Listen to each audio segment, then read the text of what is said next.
I'm here today to prove today that I am the father. And you say it's not his baby, Mr. Walton. Yes, ma'am. I say that because during my conception day, I was having more sexual intercourse with the other guy than Mr. Muhammad. This only happened this one night. One night. It was a one-night stand. You never saw her again? Never saw her again. That's wrong, Your Honor. Seen each other for 2 years, every weekend, Saturdays and Sundays. Several times I have cheated, and I've been honest with him and told him about times I've cheated, but he's become crazy and like obsessed with making up things, seeing things. There's no way I've done all the things he said. He is the father of my son. Mr. Dark and Miss Bailey are one strange couple. They've had their fair share of ups and downs. Mr. Dark claims that Miss Bailey is a promiscuous liar who broke his heart by cheating on him. But hold on tight, because Miss Bailey is now accusing Mr. Dark of being the father of her 11-month-old son, Jamir. Mr. Dark, you say the defendant is a promiscuous liar who broke your heart 4 years ago, stepping out on your then relationship. You admit to having a one-night stand with her 2 years ago, but are furious. Ms. Bailey is now claiming you fathered her 11-month-old son, which you say is impossible. Is that correct? Yes, Your Honor. Now, Mr. Dark starts off by telling us about their rocky relationship. They were together for 4 years, living under the same roof, and even had dreams of starting a family. But things took a dark turn when Mr. Dark went out of town for work, no pun intended. While he was away, Miss Bailey's best friend spilled the beans and revealed this. Ms. Bailey, you say Mr. Dark is a deadbeat who knows full well he is your son Jamir's father. You claim there is no way anyone but Mr. Dark could have fathered your son. Is that correct? Yes, Your Honor. So Mr. Dark admits that he cheated on Miss Bailey too, but he says he only did it because he thought she was cheating on him. Talk about a toxic cycle. These two just couldn't seem to trust each other. And guys, it gets worse. When I left out of the door to go to the store, her best friend came running out of the door to like, hey, Terrence, wait up for a second, I'm gonna go to the store with you. So, I thought that was kind of strange, like, why is you,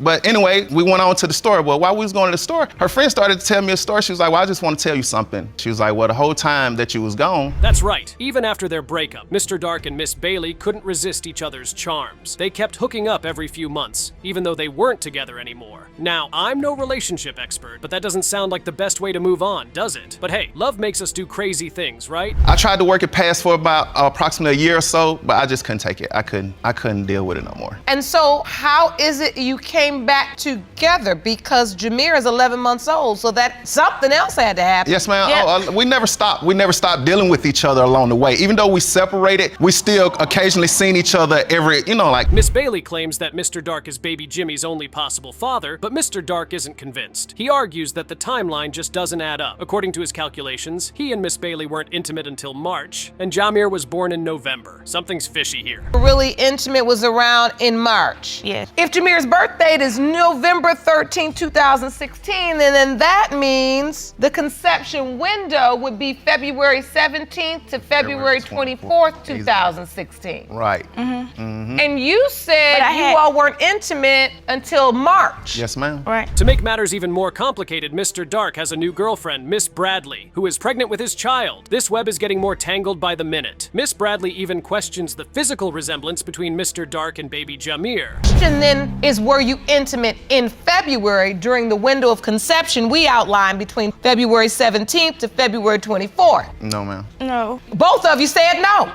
So, Miss Bailey, I must ask you, respectfully, who were you intimate with during that time in February? No one. I haven't had sex in February. Mr. Dark then reveals that Miss Bailey has a history of paternity questions with her previous child. She also has a thing for men in relationships. Yup, this girl just can't catch a break when it comes to paternity issues. Let's see if the truth finally comes out here. What else do you know about the paternity situation? Well, my due date is November 19th. My conception date is February 24th. Oh, and we're now 1 year later, but what you're saying is that you have a similar due date as the one that was presented for Jamir, as when Jamir was born. Right. Yes. Now, according to Judge Lake, Mr. Dark made a big mistake by signing the birth certificate before confirming paternity. By doing so, he legally acknowledged himself as the father of baby Jamir. And guys, that's a tough pill to swallow if you have doubt. I'm telling you, that's exactly what she said to me. Listen, ultimately, it's Jamir's life that's truly at stake in this moment, because your relationship seems to be resolved, but the paternity question has not been resolved. Right.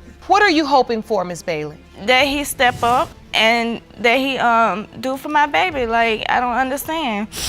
All right, folks, it's time for the moment of truth. The DNA results are in, and we're about to find out if Mr. Dark is the father of baby Jimmy. Emotions are running high, and the stakes couldn't be higher for baby Jamir. Mr. Dark, you are the father.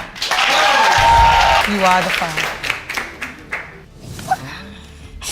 I told you that he was yours. Your word ain't, man. Okay. So listen, when I first told you you were the father, Mr. Dark, I saw genuine emotion on your face. Because I felt like in that moment you understood. If you thought shame and regret automatically follow every cheater, you'd be dead wrong. Mr. Muhammad is determined to prove that he is the biological father of Miss Walton's 2-year-old daughter, Brooklyn. Miss Walton, on the other hand, blatantly confesses to having an affair with another man every single day of the month. There's no telling how this one will go. Mr. Muhammad, you are here to prove that you are the father of the defendant's 2-year-old daughter, Brooklyn. You claim the only reason she is denying paternity is because she wants to be in a relationship with the other man. Is that correct? Yes, Sean. Infidelity is no stranger to this court, but cheating every day of the month takes it to a whole new level. The sheer audacity and commitment to deceit is mind-boggling. One can't help but wonder how Miss Walton managed to juggle multiple affairs on a daily basis. So maybe she can fill us in. You were secretly cheating on Mr. Muhammad and had sex with the other man almost every day of the month.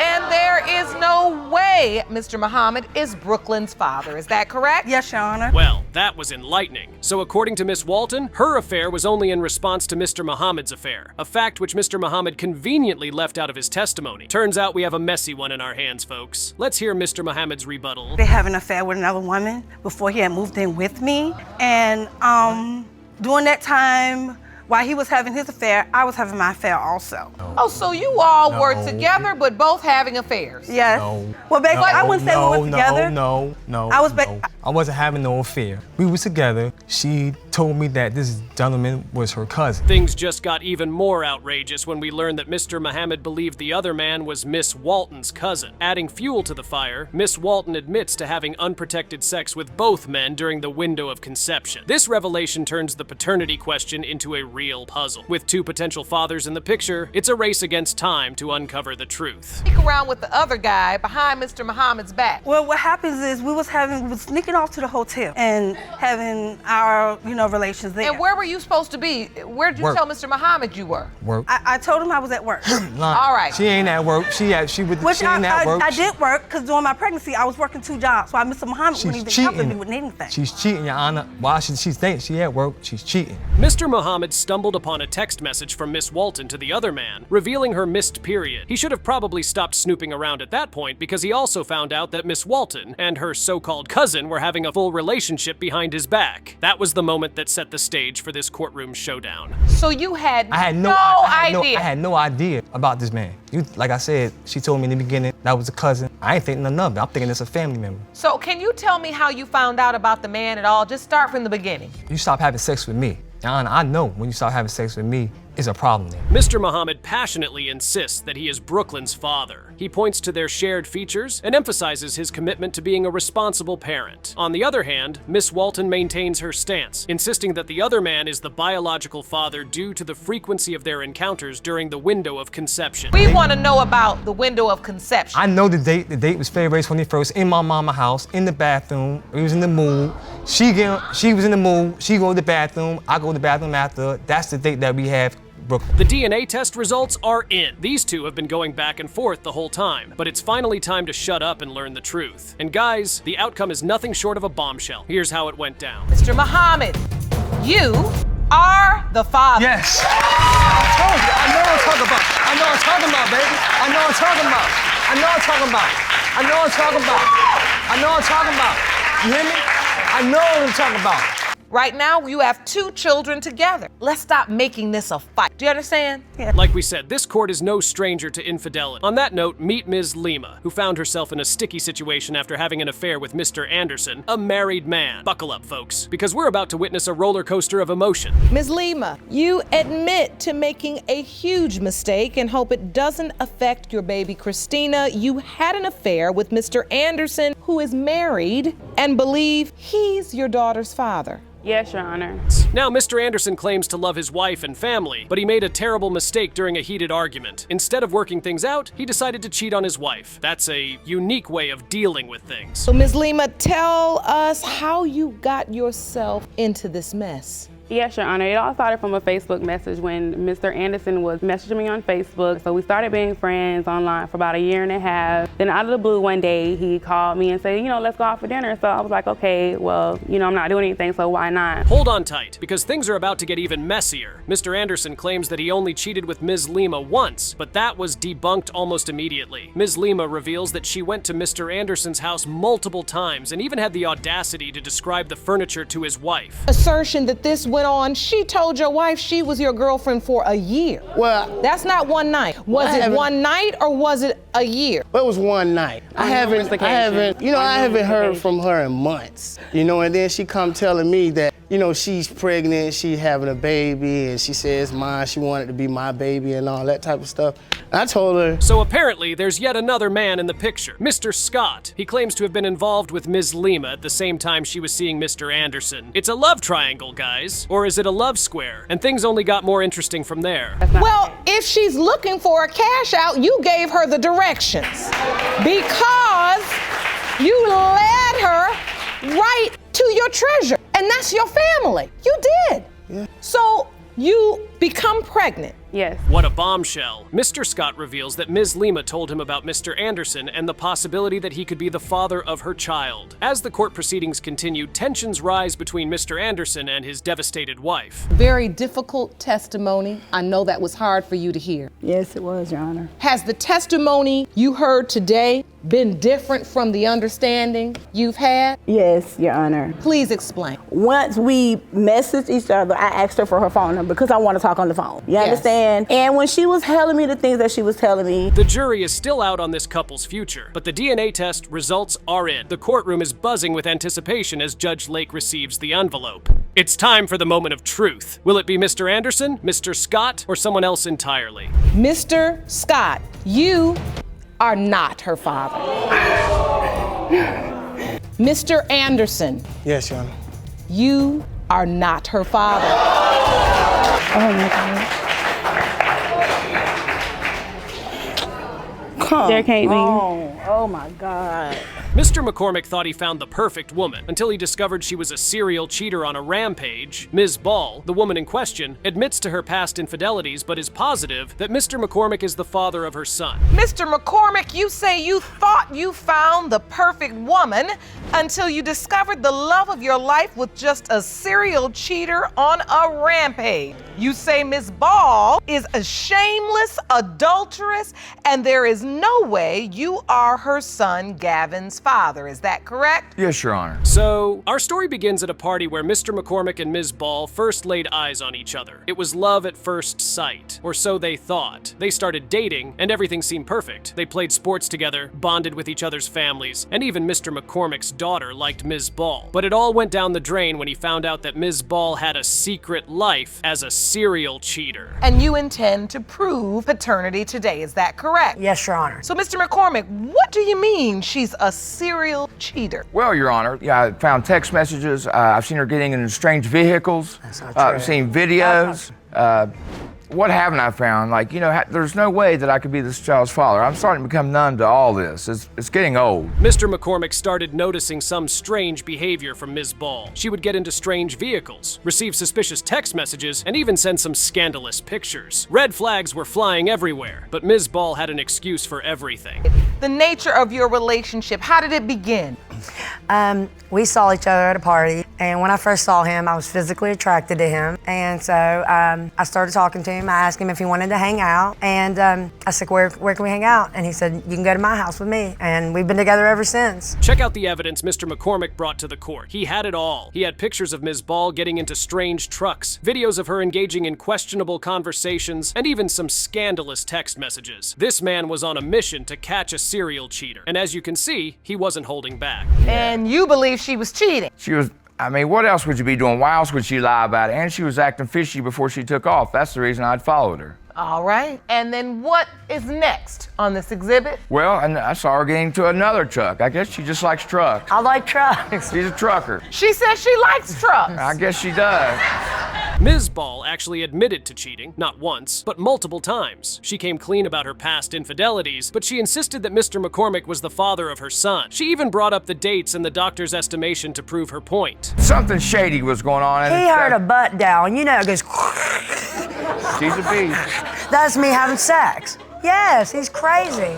Absolutely crazy. I heard a girl Y'all say, know "You can when you have butt him, down girl." someone. When the call connected, what did you hear or see? I heard another female say, "You can have him now, girl." And she denied that. She said that it wasn't her voice. Oh, so you think they're having a threesome? A threesome. The tension in the courtroom is palpable as Mr. McCormick expresses his doubts. He loves Gavin, the little boy he's been raising since birth, but he can't shake off the feeling that he might not be the biological father. It's heartbreaking. They added up the dates. When the doctor added up the dates came to June 20th.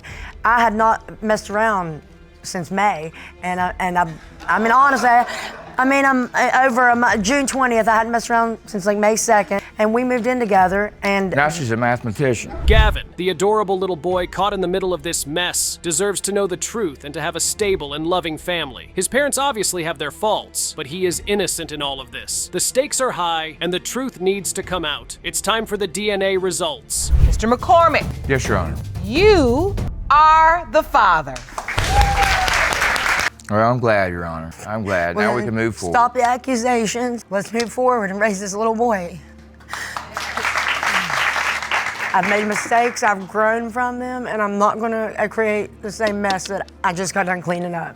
I'm ready to focus completely on him. So we've already met a bunch of them, but guys, there's no shortage of cheaters in the world. Which brings us to Ms. Thompson, who is summoning a married man, Mr. McKinley, to prove that he is the father of her 6-month-old son, Legend. This is about to be, excuse the pun, legendary. Ms. Thompson, you are summoning Mr. McKinley to court to prove to him and his wife that he fathered your 6-month-old son, Legend. You say his wife is petty, and she is the cause of his paternity denial. Is that correct? Yes, Your Honor. Ms. Thompson starts off by telling the court how she ended up in a relationship with a married man. She explains that she and Mr. McKinley were just friends with benefits, but things took a turn when he started liking and commenting on her Facebook pictures. I ended up in a relationship with Terrell, and I wouldn't consider it a relationship. I would consider it friends with benefits. I was on Facebook, and he was always liking my pictures. He was commenting on my pictures. He was always trying to get attention, to be noticed. One day, excuse me, I'll let you talk. One day, anyway, one day, I finally gave him a chance because he was real thirsty. Mr. McKinley, on the other hand, denies everything. He claims that Ms. Thompson is just a side chick and that she knew he was married. The tension in the courtroom is boiling over as Ms. Thompson and Mrs. McKinley exchange heated words. It's clear that there's no love lost between these two. There you go.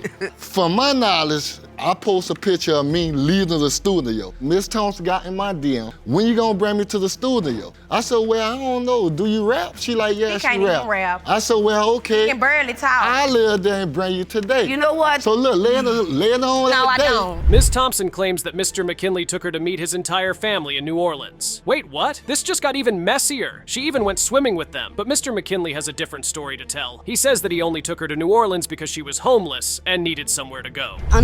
In a bed, under the cover. Whose house was this? I took the cover off her head, and I'm like asking him, "What's going on?" He's like, "Well, we doing music. Sit down." I'm like, "No, I won't sit down." You doing music in the bed under the cover? I had my phone. Your Honor. He was doing music. He wasn't having sex. You asked me, and that's how I found out. I had an idea it was her. The tension in the courtroom reaches its peak as Ms. Thompson confronts Mr. McKinley about their sexual encounters. She admits that she wasn't always sober and that she made a mistake. Oh, the plot thickens. But will Mr. McKinley finally admit that he is the father? Got this about 3 months ago. Yeah, come on. Through a text telling my husband, "Oh, this Legend Dad That's right Legend here." Dad there. This evidence Yes, ma'am. is a picture you said you saw. Your Honor. Where?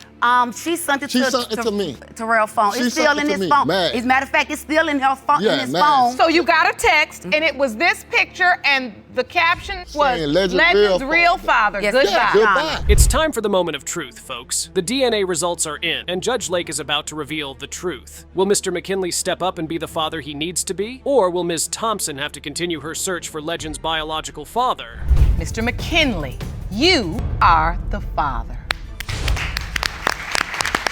And he's he's a handsome baby. He get compliments all the time, so. He is beautiful. In the spirit of that beauty and that innocence, let's go forward better than we have before. I don't want drama. I never did want drama. It's just hurt me when I ask for something and they don't do it.